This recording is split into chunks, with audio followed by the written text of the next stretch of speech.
Ranking when each UFC champion will lose their belt from first to last. Let's get it. First up, I got JDM. He's got his upcoming fight with Islam in about a weekish or so. So I think he's most likely going to lose to Islam, even though I do think he can win. It's just because he's also defending his belt first out of any champion. So yes, he's most likely to lose.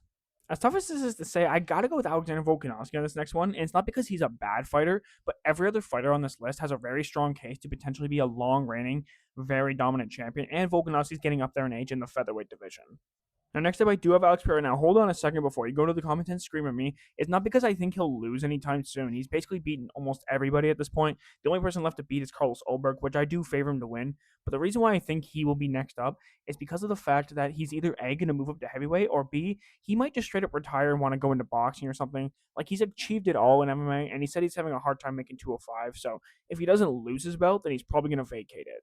Now is when we're starting to get into the more dominant champions, where I do think that Tom Aspinall would be the next up to lose his belt, mostly because depending on how the Cyril Gane rematch goes, will kind of dictate where his future goes in the sport. Like, I don't know if he will beat Cyril Gane in the rematch. I think it's going to be a lot closer than a lot of us are going to be giving it credit for, but at the same time, I do still favor him to beat Cyril Gane, and if he beats Cyril Gane, then there's nobody in heavyweight beating him.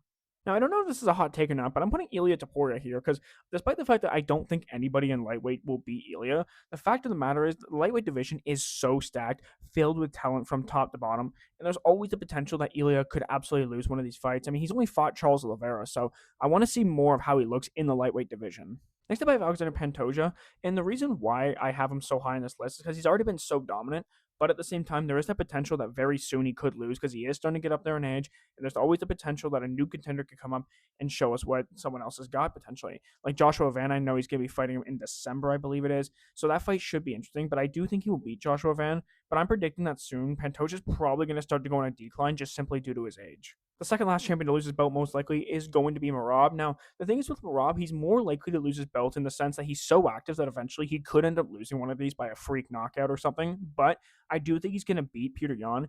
Then he's probably going to fight again in around April-ish.